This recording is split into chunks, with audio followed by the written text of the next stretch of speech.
None of what I've told you would happen without the man that I'm about to bring up here. He is my mentor. He was my real estate instructor. He was my coach. Today, he's my mentor, and today I call him friend. He's awesome. Please help me welcome the founder of Renatus, Mr. Bob Snyder.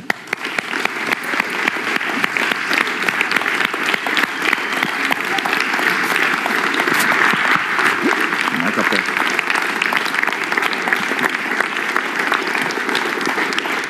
Thank you. I certainly appreciate that, man. Thank you very much. Didn't Scott do a fantastic job?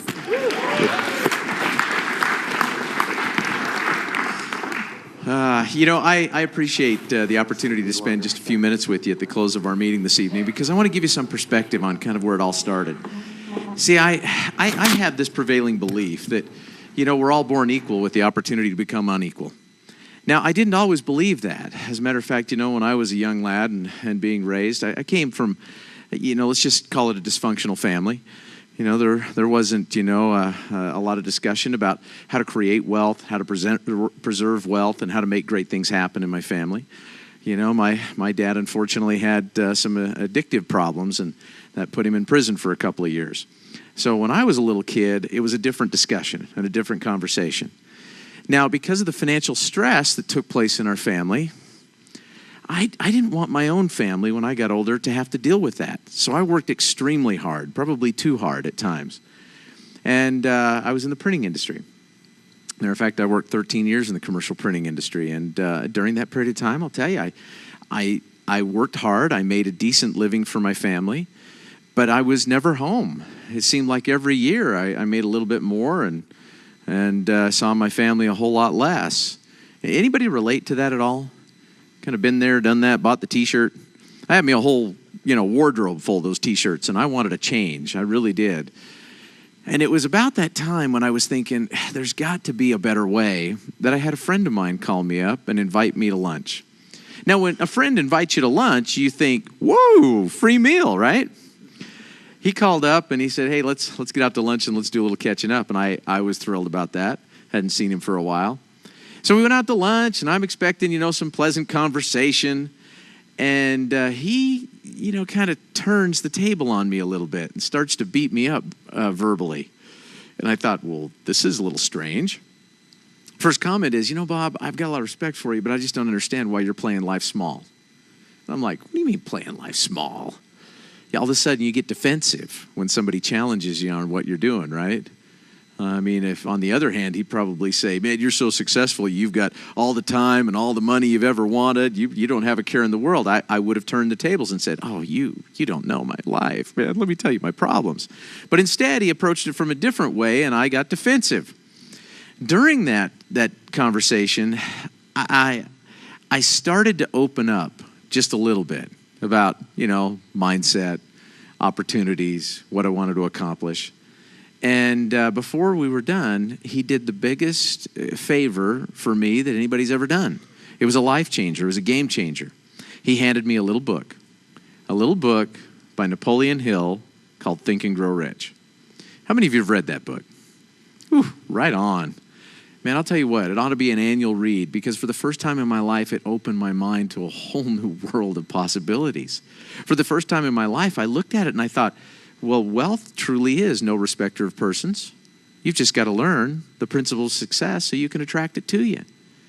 I remember one particular quote in that book where Napoleon said, when riches begin to come, they come so frequently in such great abundance that one wonders where they've been hiding during all of the lean years.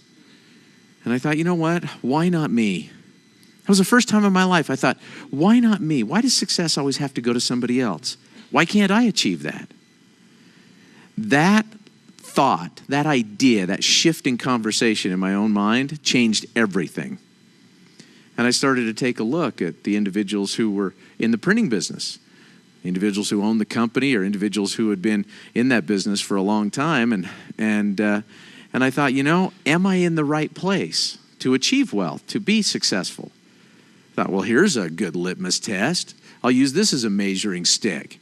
Let's just take a look at the folks that are 20, 30 years ahead of me in this industry and see if I like what they've got.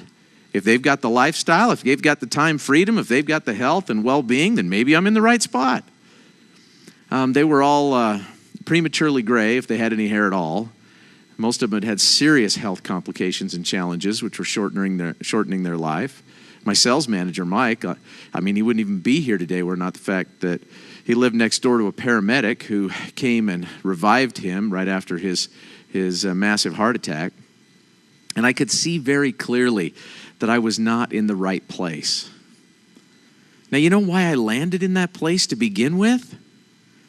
Because I needed to make some money and I needed a job. Kind of goes back to what Scott's been sharing with you this evening, about the way we look at things. Let me fast forward a little bit. Because I read that book and because I finally decided, listen, I am not going to get rich working for somebody else. And let me just put that question to you. How many of you believe you can get rich working for somebody else? No takers? Okay, on the flip side of that, how many of you believe you can help your employer become very wealthy working for them? Right? See, I, like you, finally got to a point where I said, well, maybe it's time to turn things around a little bit.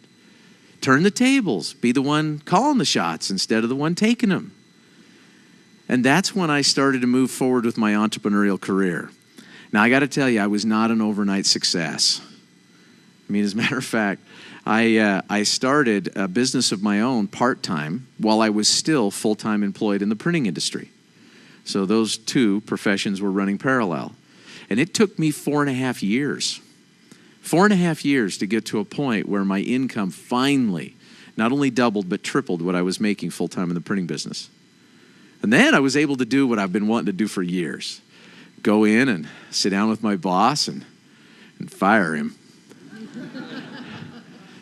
It was fun. It was a good conversation. I went in, I sat down at his desk. I remember I put my feet up on his desk. I leaned back in the table, put my arms behind my head, and I said, Mike, man, I'm just sorry, dude, but I cannot afford to work here anymore because you are costing me way too much money.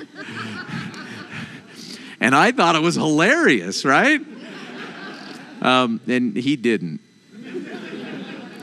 So anyway, he was good about it. And we worked out an arrangement because I wanted to make sure that I was fair with him and I gave him plenty of time. So we worked it out so I would stay on board 3 weeks and make sure I trained replacements and made the transition out.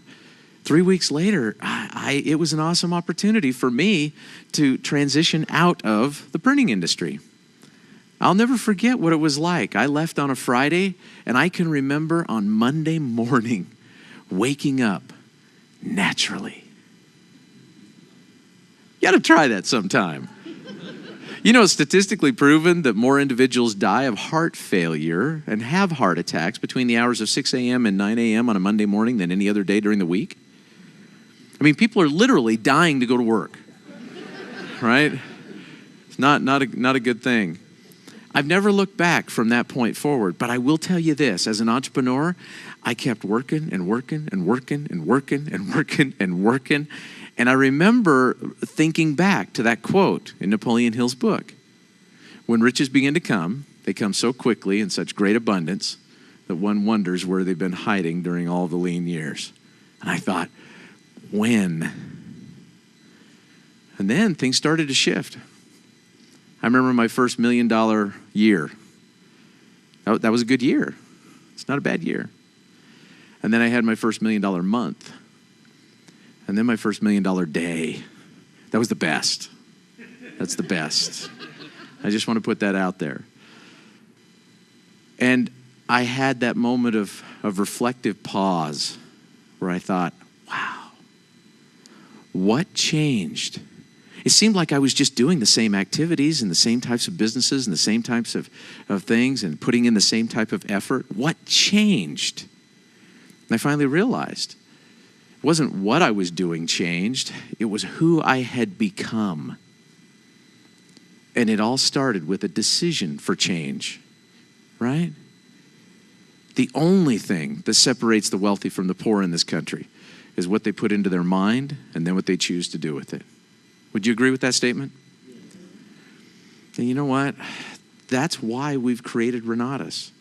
It's an opportunity for other individuals to create something extraordinary, not just for themselves, but for the future generation. Something you can pass down to your kids and they can pass down to their kids. And you can bless the lives of generations of folks who look just like you, right? But it doesn't come without a price. You know, everything that Scott has outlined for you this evening, it requires work, it requires dedication. You've got to make some things happen. But had I not been willing to step out of my comfort zone and make a decision for change, I'd still be working in the printing industry, and I'd still be going to work probably down at Sun Litho off of Decker Lake, or Decker Boulevard right there in Decker Lake Business Park. That's where I was. Today, life is very different. I can't describe to you what life is like for me. I get up and I love what I do. I love what I do. And I'm excited about the change that I'm seeing in the lives of people all across this country. You know, Scott was very kind this evening because he gave me a lot of credit for what he accomplished. Trust me, I do not take credit for what our students accomplish. I do not take credit for what our marketers accomplish. The credit belongs with them. All I did was create the environment where people could plug in, learn, grow, you know, pretty much go arm in arm, lock arms with other individuals who wanted to get there. And they marched on and made great things happen. We invite you to become a part of that. Because if you do, you can experience for yourself what so many thousands of people have experienced all across the country. That success begins with a decision. And it never ends, because it's a journey that will continue to move you forward to greater and bigger, better things. I'm glad you had this opportunity to spend with us this evening. I want to make sure that we continue to extend the opportunity for you as well to join us this weekend. And I know John O'Neill's going to be coming up here and talking a little bit about that. The only promise that I can ever really make to you about Renatus is this. I truly believe. Now, mind you, I know this is a biased opinion, but I truly believe in my heart of hearts, the closer you look at us, the better you're going to like us. And it's also the reason why we take time to educate people about who we are, what we do, and how this company can bless their lives so you can make an intelligent, informed decision that's not rushed. So get your questions answered.